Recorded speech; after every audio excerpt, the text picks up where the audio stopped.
Muito bem, vamos dar início a esta reunião. Hoje é dia 17 de outubro de 2022, são 20 horas e 10 minutos no relógio do meu computador. O propósito dessa reunião é levar ao conhecimento daqueles que não têm notícias a respeito da doutrina dos Espíritos, que não a conhecem, ou aqueles de outras denominações religiosas ou filosóficas ou científicas, levar o nosso posicionamento de espíritas a respeito do quadro geral que está vivendo o nosso país. Aos 3 dias de outubro de 1804, nasce na cidade de Lyon, na França, Hippolyte Léon Denisard Rivail. Este menino, em idade escolar, foi mandado para a divisa, na cidade de Verdun, na Suíça, estudar com Pestalozzi. O Pestalozzi, como a maioria das pessoas sabem, os mais bem informados, é o pai da pedagogia moderna. Hippolyte estudou até uma certa idade, depois de uma certa idade, transferiu-se para Paris, onde fundou um instituto para dar aulas às pessoas de um modo geral, e principalmente àqueles que não tinham poder aquisitivo. Ele dava aulas gratuitas. Casou-se com Madame Amélie Boudet. Madame Amélie Boudet também era dedicada a obras em benefício das pessoas menos abastadas. Era uma pessoa extraordinariamente culta, como Hippolyte era uma pessoa culta, e viviam a vida de uma forma séria, orientada, dirigida para coisas sérias. Não era uma pessoa dada a futilidades, às reuniões de salão que aconteciam na França daquela época. A França daquela época, como não havia televisão e nem o rádio era conhecido ainda, haviam as reuniões de salão. As reuniões de salão reunia em cada salão, conforme o posicionamento social de cada um, haviam salões, os mais ricos, médios, mais pobres, mas as pessoas se reuniam nesses salões para discutir a sociedade, falar da vida alheia, enfim, aquelas coisas que os seres humanos fazem quando se reúnem em grupo, né? Então, Hippolyte, num determinado momento da sua vida, Hippolyte Léon Denisard Rivail tomou contato com as manifestações realizadas, feitas pelos espíritos. Esses fenômenos, eles começam a ocorrer primeiramente nos Estados Unidos da América, com as irmãs Fox. Depois acaba se alastrando por todo o mundo, pelo mundo inteiro. E a França, como fazia parte desse planeta, também foi um dos países, vamos dizer assim, afetados pela invasão dos espíritos. Foi uma verdadeira invasão. Eles promoviam fenômenos de toda a ordem em todos os lugares, não é? E Kardec tomou conhecimento através de um amigo, primeiramente, que ele não considerava um amigo muito sério, vamos dizer assim, mais dado a brincadeiras, a futilidades. Depois, num segundo momento, através de um amigo que ele considerava seríssimo. Esse amigo falou para ele: Hippolyte, a gente vê nesses fenômenos não somente a manifestação de uma determinada força que ergue as mesas, mas também faz essas mesas falarem. Ele falou: olha, até que me prove que mesa tem cérebro, eu não posso ficar acreditando numa coisa dessa. Mas o convite partiu de uma pessoa séria. Como ele era uma pessoa séria, muito séria, aliás, inteligentíssimo, diga-se de passagem, ele acabou aceitando participar numa dessas reuniões. E percebeu que por trás daquela manifestação, que não tinha o nome de manifestação espírita, de espiritismo, ou nem o nome daqueles que se manifestavam, eram os espíritos. Não se dava nome para aquilo. Simplesmente eles se manifestavam e promoviam aqueles fenômenos, que depois soube-se que eram fenômenos mediúnicos realizados pelos espíritos. Kardec viu por trás daquilo uma inteligência e viu que por trás de tudo aquilo havia todo um conjunto importante que poderia trazer ao homem esclarecimentos a respeito da sua origem, da sua natureza, de onde ele veio e para onde ele vai. E ele começa, então, a realizar reuniões na casa de uma família, com 2 jovenzinhas, e começa a fazer perguntas. Como ele era um cara eminentemente racional e cético, diga-se de passagem, não acreditava em qualquer coisa, muito pelo contrário, ele era cético, porém positivista. Ele não dizia que não existia, ele falou, vamos examinar, vamos ver. Ele começa a fazer perguntas para esses seres que não se sabia até então o que eram, não é? E devido às suas perguntas serem muito racionais, ele foi afastando dessas reuniões as pessoas fúteis, que não queriam coisas sérias, não é?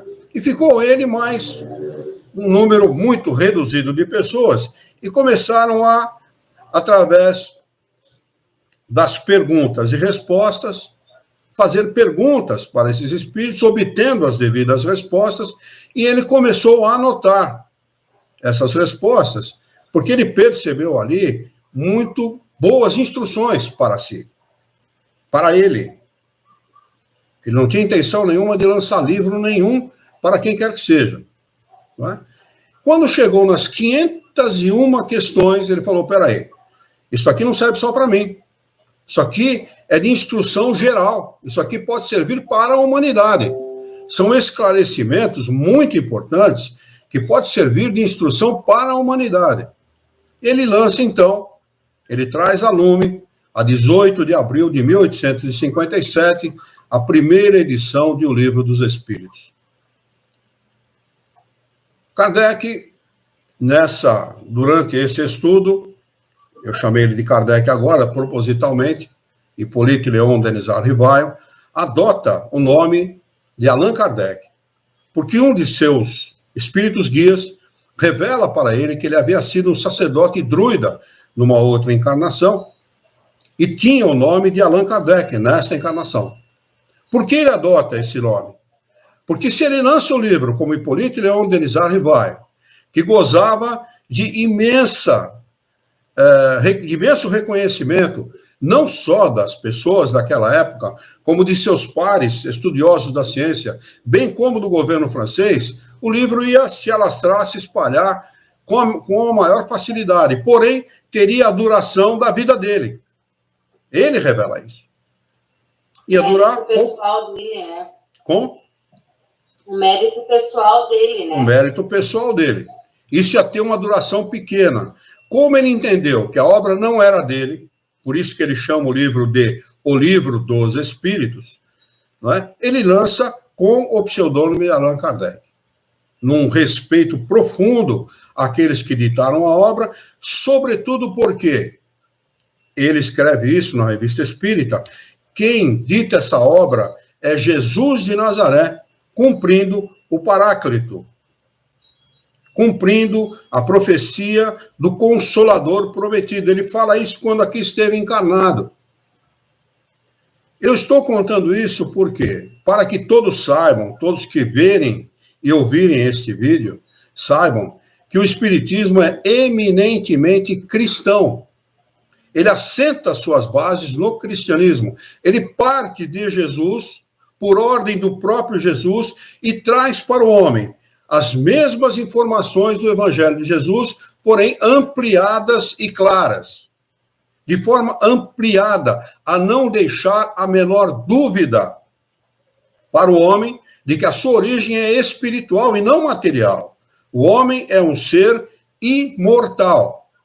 Esse era o propósito de Jesus ao fazer essa revelação a Hippolyte Léon Denis Rivail, o professor Rivail, sob o pseudônimo de Allan Kardec. Então, a todos vocês, queridos amigos, que estão nos assistindo, aqueles que conhecem e aqueles que não conhecem a doutrina espírita, é impossível, sob qualquer ponto de vista, a pessoa se afirmar espírita progressista ou espírita esquerdista, porque não se coaduna de forma alguma, não tem ligação, a menor ligação entre o esquerdismo ou o chamado progressismo com a doutrina dos espíritos. Se não, vejamos.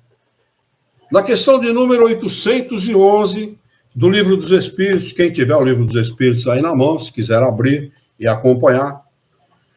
No livro 3, As Leis Morais, Kardec faz a seguinte pergunta aos espíritos superiores: a igualdade absoluta das riquezas é possível e existiu alguma vez? Resposta: não, não é possível. A diversidade das faculdades e dos caracteres se opõe a isso. Na 800-A, uma pergunta relacionada à primeira. Pergunta: há homens, entretanto, que creem estar nisso o remédio para os males sociais. Que pensais disso? Que pensais a respeito? Olha o que Kardec perguntou, eu vou repetir a pergunta. Ele já preocupado com essas pessoas que divulgavam esse tipo de ideia. Há homens, entretanto, que creem estar nisso, na igualdade social, não é? Ou na igualdade das riquezas, o remédio para os males sociais. Que pensais a respeito? Resposta: são sistemáticos ou ambiciosos e invejosos. Não compreendem que a igualdade seria logo rompida pela própria força das coisas. Combatei o egoísmo, pois essa é a vossa chaga social, e não correi atrás de quimeras. Então, meus irmãos, os espíritos estão nos ensinando que este tipo de ideia é apenas uma utopia, irrealizável, porque cada homem está no momento da sua evolução e não há a menor possibilidade de todos realizarem todas as coisas do mesmo jeito.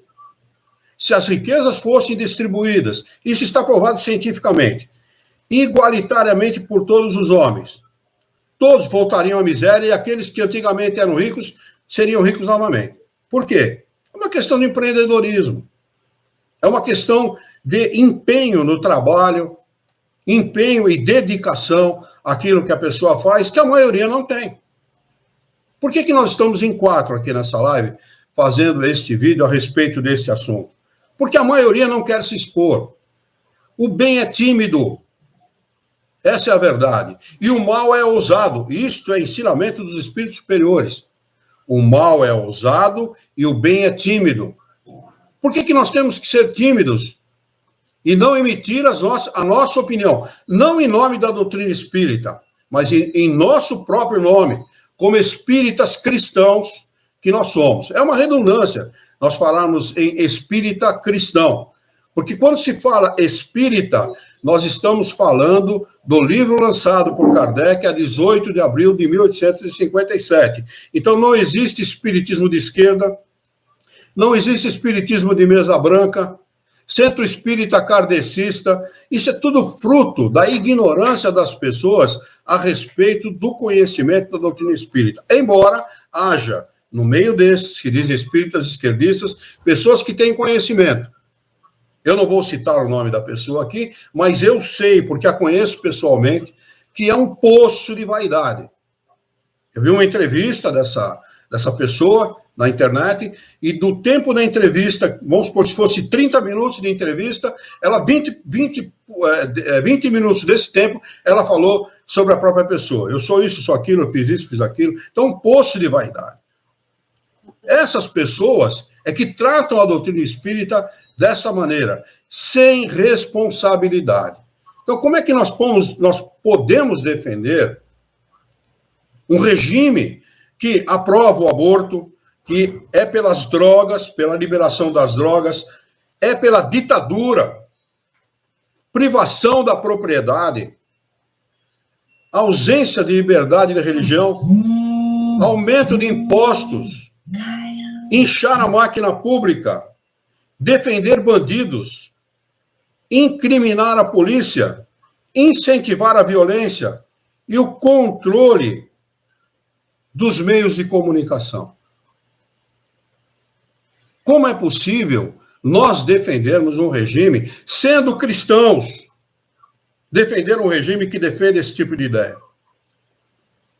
E nós, brasileiros, estamos, espíritas ou não, nós, cristãos, estamos correndo um sério risco de não poder, em breve, fazer lives como essa, defendendo as nossas ideias. Com absoluta certeza, porque já está prometido o controle das redes sociais. Nós não vamos poder falar. Então, o que eu tinha para falar em nome da doutrina, em meu nome como espírita, é isso que eu acabei de falar. Eu acho que dá para ter uma ideia do como nós pensamos. Eu vou passar a palavra para a Isabel, e a Isabel tem aí 5 minutos para falar aquilo que ela pensa a esse respeito. Está com a palavra, Isabel. Boa noite, pessoal. Boa noite a todos. Seu Luiz, até tenho pouco assim para falar, mas o que eu mais peço, o que eu mais assim penso é proteção, orientação para que nós tenhamos, né, conhecimento para dar aí uma diretriz correta para o nosso país, porque realmente essas coisas é de ficar indignada. Eu entrei também, vi um pouco, sabe, independente, é no trabalho, é em todo lugar. Então, às vezes, não é só a opinião, né, é mostrar as ações, as atitudes também, mas a gente vai conseguindo devagar. Mas eu acredito que mesmo o bem sendo tímido, ele ainda tem um lugar correto para ir se chegando. É o que eu espero, é o que eu torço. Muito obrigado, Isabel. Alexandre. Eu acho que misturarmos a doutrina espírita com a religião, do jeito que nós vimos numa manifestação aí recente, naquele link que você me encaminhou, isso é muito abominável, né? E é abominável porque nós não podemos, tendo como fundo desse plano aí o espiritismo, trazermos um posicionamento político da forma com que essas pessoas que se dizem espíritas progressistas, espíritas de esquerda, ou qualquer outro nome que possam dar a qualquer outro grupo com esse viés, isso é abominável. É abominável porque nós não podemos misturar as coisas.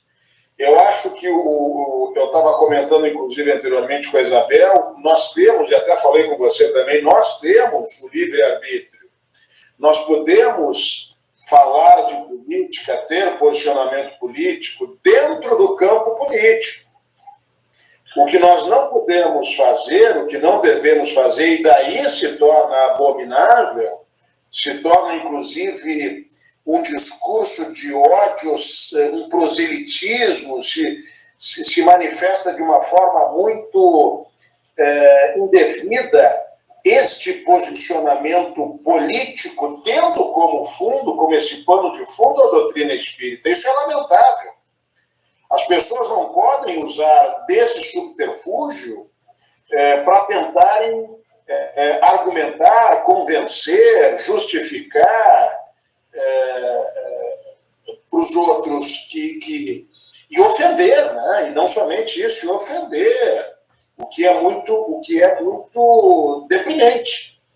Então, eu acredito, como um seguidor da doutrina que sou, eu acredito que essas manifestações todas, existe o seu momento e o seu campo para serem discutidas. Volto a falar, concordo com o Luiz, todos nós, espíritas, cristãos, católicos, evangélicos, não importa a religião, temos o direito e até o dever, muitas vezes, de manifestar opinião política, mas dentro do seu quadrado, dentro do seu espectro.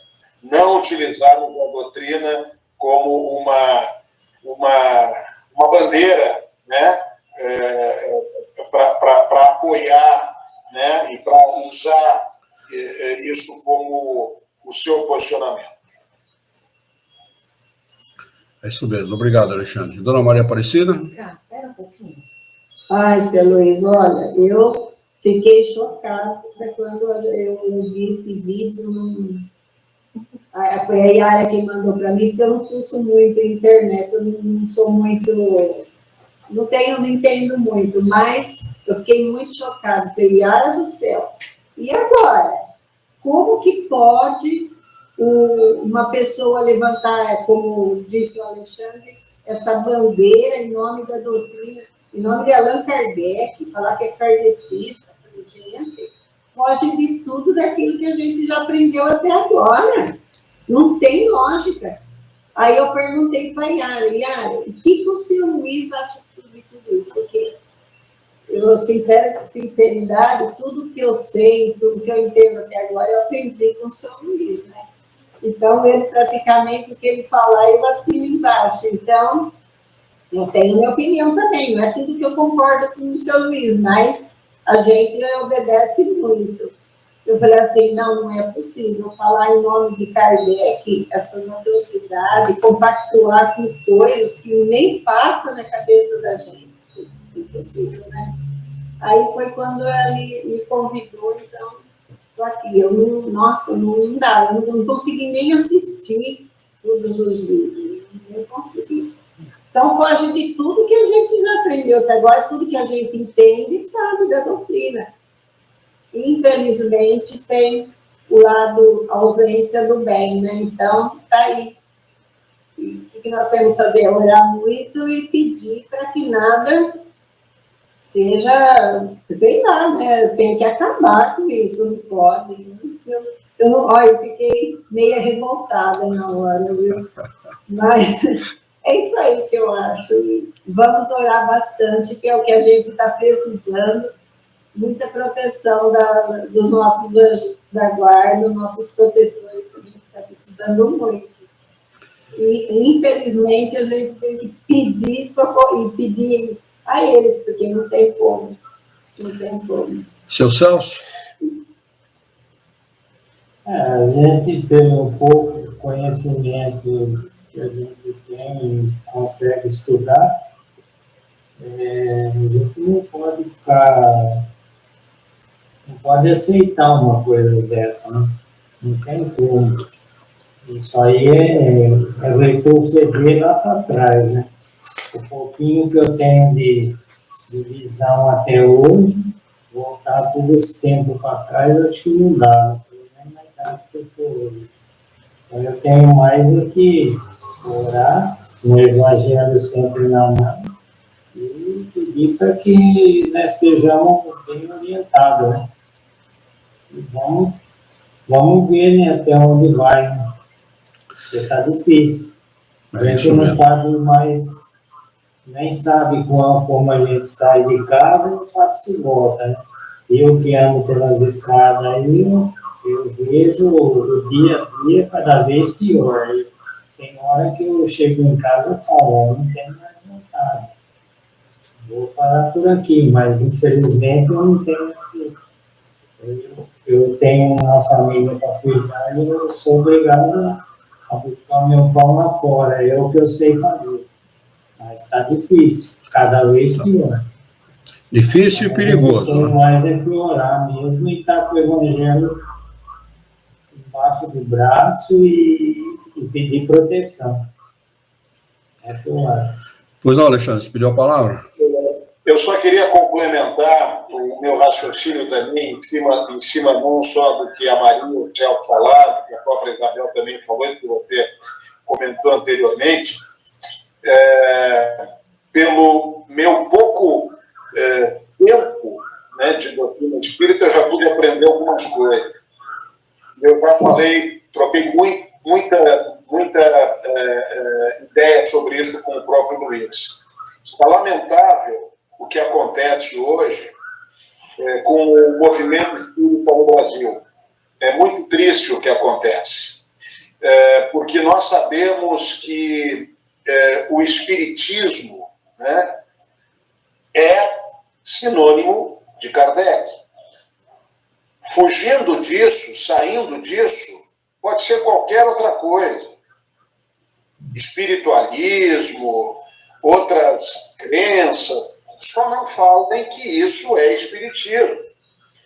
E a gente percebe que muitas dessas pessoas, e eu acho que é o caso dessa pessoa em questão, que nós vimos esse vídeo, dessa que se diz espírita progressista, esta baboseira, nós percebemos que ali ela pode ser qualquer coisa, ela só não é espírita. Inclusive, ela deixa bastante claro a ausência de conhecimento das obras fundamentais, quando ela fala dos lugares circunscritos. Ou seja, são aquelas pessoas que elas buscam nos romances, portanto, não buscam onde tem que buscar, nas obras fundamentais, ou como o Luiz gosta de frisar, nas obras básicas, não buscam a informação, não estudaram, não têm conhecimento nenhum. São pessoas que resolvem um dia falar assim: eu não estou contente dentro lá da minha religião, eu vou virar espírita. Mas para virar espírita eu vou seguir um caminho muito prático, que é ler ali 2, 3 parágrafos de um determinado livro, crio uma concepção sobre isso, vou para um centro espírita, ou ouço uma criatura falar lá na palestra sobre um determinado tema, que não tem nada a ver com Kardec, e acha aquilo maravilhoso. E se satisfaz sem buscar, de fato, o real conhecimento. Então é muito triste o caminho que o movimento, só para concluir, é muito triste o caminho que o movimento espírita brasileiro tomou, e nós, não sei, eu acho que 90% dos centros espíritas no Brasil hoje, infelizmente, seguem este caminho. Ou seja, eu já pude presenciar, aqui mesmo em Florianópolis, quando um dia fui falar com uma pessoa que se dizia espírita, e eu comecei a falar sobre Kardec, ela me pergunta: mas tu és kardecista? Bom, a conversa parou por ali, né, Luiz? Eu simplesmente dei um passo atrás e olhei, pensei cá comigo, né, o que é que eu estou fazendo aqui nesse centro espírita. Então, ou seja, é muito triste o movimento espírita brasileiro de um modo geral. Como o Luiz falou, dá cara a tapa quem não tem medo de realmente falar o que pensa e falar sobre o espiritismo como se deve falar, baseado nas obras fundamentais, nas obras básicas de Kardec. Fugindo disso, nós estamos falando de espiritualismo, seja lá qualquer outra coisa, só não se diga espírito. E ainda mais agora, essa nova vertente de espírita progressista ou de espírita de esquerda. Olha, se Kardec ouvisse isso, eu não sei o que ele faria. Eu acho que está se virando no túmulo, né? Mas olha, e dando volta, que deve ter dado já muitas. E além de não saber nada do que fala, né? Porque se vê que é uma pessoa que estudou, mas não entendeu nada, ainda ela fala com um rancor na voz, com um ódio, parece que ela exala aquela raiva. O pior é a ofensa que dirige as pessoas, né? Isso. Isso que é o pior. Como é que pode ofender alguém? Estão vencendo as pessoas e que ela está certa. E o pior que, infelizmente, tem um monte de seguidores, é isso, né? Que eu ia falar. Tratam, às vezes, as pessoas... Mas é natural. Olha, é natural ter seguidores. É natural. Eu não digo que não seja natural. É natural porque, como frisou o Alexandre, o direito à opinião é uma coisa legítima, inalienável. Todas as pessoas têm o direito legítimo a ter a sua opinião, seja sobre o assunto que for, mesmo sobre o espiritismo. Tem o direito, é direito dele, certo? Agora, fazer de sistemas de ideia espiritismo, isso é uma outra coisa completamente diferente. Não é possível você chamar de espiritismo, não é, uma pessoa que se diga espírita progressista ou espírita de esquerda. Eu fiz a questão de fazer um breve histórico a respeito da doutrina dos espíritos, exatamente pela razão, para mostrar para muita gente que não tem conhecimento nenhum sobre doutrina espírita, mistura as tradições bantus, das tradições africanas, né, que embora sejam muito respeitáveis, com o espiritismo, achando que tudo é uma coisa só, e não é. O espiritismo nasceu a 18 de abril de 1857, ponto. O que foge disso não é a doutrina espírita. O movimento espírita brasileiro é uma coisa, espiritismo é outra. O movimento espírita brasileiro é aquilo que os brasileiros fizeram no espiritismo. Isso é o movimento espírita brasileiro. Tem a ver com doutrina espírita? Muito pouco, só o nome, muitas vezes. Não é? De espiritismo, muitas vezes, só o nome, lamentavelmente, porque existem instituições no Brasil que gozam de tanto prestígio que poderiam divulgar a doutrina espírita com qualidade. Se colocassem de lado a sua vaidade, colocassem de lado a sua prepotência, a sua arrogância, de lado, e divulgassem a doutrina dos espíritos, como fez Kardec na Viagem Espírita de 1862. Quem não leu esse livro, leia, por favor.